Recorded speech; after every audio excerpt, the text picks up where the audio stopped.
Fajn. Inspiracijski podcast z Majo Monroe.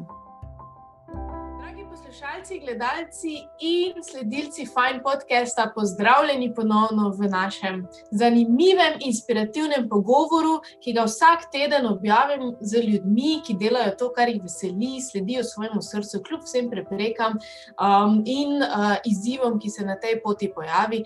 Torej, to so pogumni ljudje in srčni ljudje. In tokrat je z mano moja dobra prijateljica Isa Gavin, ki je tudi fotografinja, videografinja in mama 3 otrok. In zaradi vseh teh 3 stvari jo v bistvu ful občudujem, ker vse to handla na enkrat, pa še psama, pa še mačko, pa še enega fotografa v družini. Tako da, Isa, pozdravljena! Hej, Maja. Če za me je že narodno, tako intro, kot si je naredila. Isa, povej mi, kdaj te je na tej tvoji poti, zdaj sicer še ne vemo nič o tebi, ker še nismo šle to zgodbo, ampak vseeno me zanima, kdaj v trenutku se je zgodil moment, ko si ti rekla, jaz hočem fotografirati, to je to, kar hočem jaz delati. Ker to res vem, da delaš z srcem, z dušo, da si se tu not našla. Kdaj se je zgodil ta moment, da si ti ugotovila, to je to? V bistvu moramo iti mogoče malo bolj nazaj, ker jaz sem od vedno hotela to delati. Res, po moje osnovne šole naprej že dalje. Ampak je bil vedno problem denar, ne? Ker kamere so drage in kamere ne moreš imeti, ker so drage in ker so filmi dragi. Tako da sem potem v osnovni šoli dala to na stran in potem v srednji šoli tudi. In potem je prišel faks in tam sem počela delati kar nekaj. In potem sem na eni točki, ko sem imela Luja, drugega sina, si rekla, nič, jaz grem delati to, kar sem vedno hotela delati, pa zakaj nikoli ni bilo keša. In takrat sem imela srečo, da je prišla celotna porodniška v enem kosu, ker je bila avstrijska. In sem rekla, zdaj za tih 500 € za fotoaparat ne bomo pogrešali.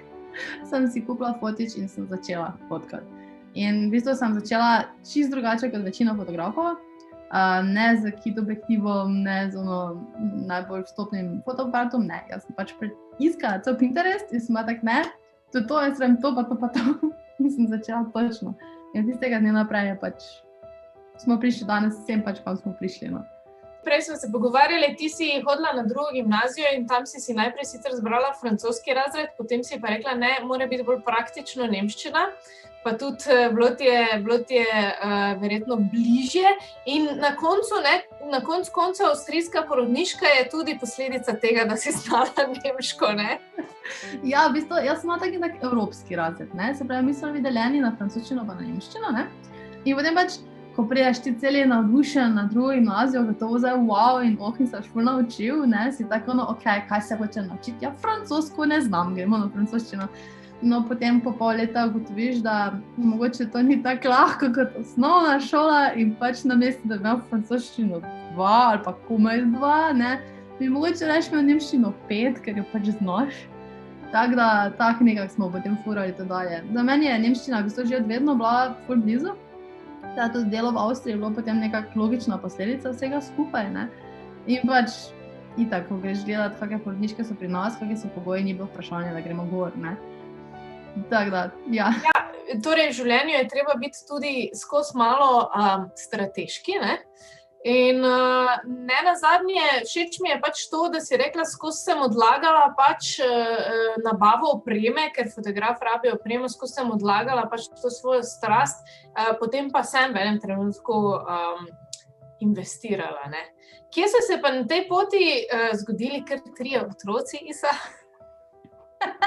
Težko vprašanje. Ne vem. Vem, da so se najbrž zgodili nekje v vertikali.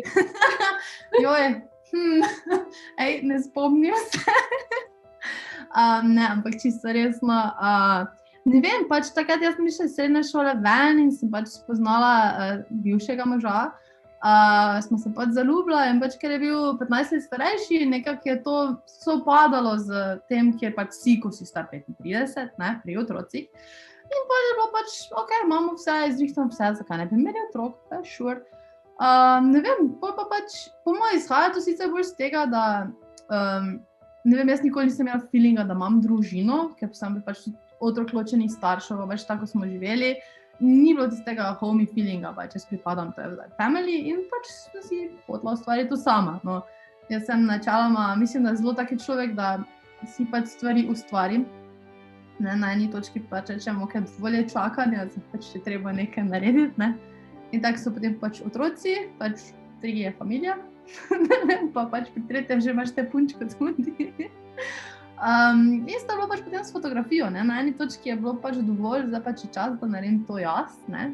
Ker noben ne bo namesto mene. Ne? In tudi v bistvu, recimo video sem tudi vedno hodila delati, ne? Pa moja mama je delala kot montažer na RTV vse ta leta, jaz sem celo svoje otroštvo preživela v montaži, v bistvu, ne? Vedno sem prav tega ne bom delala, zdaj na koncu delam praktično samo to, ne? Pa to zgleda, kot da sem naga, ne? Sem tako. Spodaj si lahko naga, ne, v bistvu. Zdaj imam pa Harry Potterja, veš, to pa tudi ostane. Ja, Harry Potter, vem, da je tudi ena izmed tvojih takih zelo močnih inspiracij. Zakaj? Ja, magic, ne, celotna magija, vse to me nekako spremlja po moje že od otroštva. Ne vem, veš, jaz sem odraščala z konji pa z anime, se pravi s temi japonskimi risankami, ne, in tam je pač skozi prisotna magija, to, da imaš prijatelje, da zaupaš, da verjameš v sebe in da skozi to pač lahko dosežeš vse. Ne? In Harry Potter mi je vedno sedel sploh zaradi tega magičnega aspekta, pa ker je skozi dejansko celotne knjige in pač filme prikazana ta pomembnost prijateljstva, ne? Ki se mi zdi, da se v današnjem svetu ful zgubi. Res tega več ni. In ja, ne vem, po moje je to tisto pač, kaj me inspirira, kaj ostaja pri meni skozi, pač, na kaj grem vedno nazaj potem, ne, ta pač magic. Je čarobnost del naših življenj, pa je ne moremo nekako opaziti v resnici in se moramo prav opominjati na njo in v bistvu take stvari, naprimer, kot je Harry Potter, ne, J.K. Rowling nas ful lepo zapelje v ta nek čudežni svet, dosti ljudi je to v bistvu ganilo. Ti, ko sva ravno pri otrocih, ne, si tudi med drugim študirala to Waldorfsko pedagogiko, ker te je zanimalo in nisi ena tistih mam, ki, mislim, pri tebi občudujem to, da pri 3 zelo živahnih otrocih in takem zelo razgibanem poklicu, ne nazadnje si tudi samozaposlena, kar vedno tudi pomeni neke vrste tveganje in zdaj si tudi sama mama, to pozitivno energijo, kje ti črpaš ta drive, da si lahko, v bistvu, da lahko rečeš, ja, pa otroci so tako fajn. Ne vem, pač, to sem pač jaz, ti me skozi vidiš, ko sem happy, veš. Sem imam tudi ogromno momentov, ko sem down, pač to so, pač je neka krivulja, ki je, ampak ne vem, mene nasplošno pač ful inspirirajo stvari, ki jih vidim. Zato sem tudi šla v fotografijo, da pokažem ljudem, kaj vidim jaz. Mene je ful inspiracija že sončni zahod zjutraj ali pa sončni zahod zvečer. Sonce je ono za mene, recimo, sem prerojena in potem sem tako, okej, vse to, pač imaš to, veš, otroci so pač, moje momente so enkrat težki, ampak po drugi strani so lahko tudi ful fajn, ne, ni za ono, da bi rekel, to je zelo težko, ne more nič, ne, pač, glej, se gledaš in to je to, pač, ne vem, pač vedno probam najti tisto dobro pa pozitivno stvar v vsaki zadevi, ne. Sej ni lahko, ne, sploh tako si reka, ko si sam, pa samozaposlen, pa sploh zdaj, ko je korona, pa so otroci doma in moraš še poleg tega delati, ne, to je pač, ampak, glej, ne, pač ni druge, več če si imaš to in greš dalje. V bistvu, če jamraš, je sam še slabše, ne? Na nek način je boljše biti dobre volje pa poiskati dobre stvari, ne? Sej, fotografom načeloma ni tako težko iskati dobrih in lepih stvari, ne? Se mi zdi, da ste avtomatsko nagnjeni v iskanje neke lepote, nekih stvari, ki jih je lepo pogledati, ki inspirirajo, ne? We could argue, če je to pač načeloma mislim, da je fotografska težnja v osnovi točno ta, da pač pokažeš svoj aspekt lepote ostalim. Ne morem se pa strinjati, da delajo vsi fotografi na ta način. Pač mislim, da lahko rečemo, da primarno vsi pokažejo to, kar vidijo sami. Je pa potem to vprašanje, kaj je zdaj dejansko lepo. Ne, jaz se recimo fokusiram pretežno zadnje čase na boudoir fotografijo, se pravi intimno žensko fotografijo, ker se mi zdi, da se več ženske ful prevečkrat pozabimo. Pozabimo, da se moramo imeti rade, pozabimo, da smo v bistvu lepe, točno tako, kot smo. Ne? In večina žensk, ki k meni pride, se sekira za vse, od gubic do trebuščka, do ritke, do kakim lasi stojijo. Ne? In jaz pač vidim mimo tega, ne? Jaz pač gledam skozi ta svoj fotoaparat in potem vidim stvari in se ponovadi na vseh teh shootingih tako navdušena na vse, kaj vidim. In mi je tako res svetovno, ko lahko potem ljudem tudi pokažem to, kaj jaz vidim. Ne? Zdaj pa imaš boudoir fotografe, ko pač ne znajo tega narediti. Ne? In se mi zdi, da sploh tu, pri tej zadevi se vidi potem tista razlika med tem, kaj je zdaj lepo pa kaj ni lepo, ker je res fina meja med tem, kaj je pa kaj ni. Ne? Veš, kaj si mi zdaj dala misli, da ta boudoir fotografija je v bistvu kar tako malo tudi terapevtska, ne? Ker daje ženskam pač neko potrditev, da take kot so dovolj dobre in tega rabimo še takšnih potrditev. Ne? Se ti počutiš terapevtsko, ko to delaš?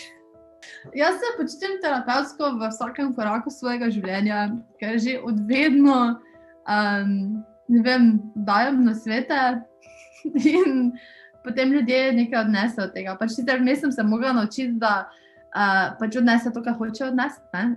Isto je pri fotografiji, pač eni nikoli ne bojo zadovoljni s tem, kako izgledajo, ampak navadno taki tudi ne pridejo k meni. No? Pridejo res tiste, ko pač se bi, pa mogoče si ne upajo, pa potem skozi to ugotovijo, ono pač wow, ne, to sem jaz. S tem, da to je tista pereča zdaj debata, ne? Recimo Američani, pač dosti spremljam njih in njihov biznis, dajo ful na to, da pač je ženska taka, kako je in ti tega ne obdelaš. Ja, pač jaz se s tem recimo ne strinjam, ne? Zato, ker lahko imaš pač ti res ful suho žensko in si bo dala nekaj ful oprete gate gor in bo pač imela potem, se bo videl odtis oziroma ne bo lepa linija, ne? Lahko pa je neka močna ženska, ki si bo dala pa navadne gate gor, ne? Pač karikiram in bo imela lepo linijo, ne? In če boš pogledati tisto sliko, ti bo vseeno boljše tem močnejša ženska, ne? Ker bo linija lepo tekla, ko pa zdaj suha, ki bo pa imela pač to. Ne? In jaz pač, ko poziram, ko postavljam, ko editam fotke, vedno razmišljam o tem, kako bi se jaz počutila, če tisto sliko pogledam. Ne? In vedno pač jaz, pa mislim, da tudi 90% žensk, prva stvar, ki jo opazi na sebi, je tisto, kaj je ni okej. Se pravi, če pač imaš obline in imaš rit, ki je malo tak, na tisti fotki ne boš videl nič drugega, tudi če se najlepše smejiš, če imaš najlepši modrček gor, ne boš tega videl. Ne? Videl boš ono rit, ki gre tak, zato tega, ker si se mogoče narobe postavil, ali pa so ti glih gate tako vrezale. Ne? In jaz pač grem, pa pač oblikujem te zadeve, popravim Photoshopu kakorkoli, kar je pa spet pri Američanih recimo zelo sporna tema. Ne?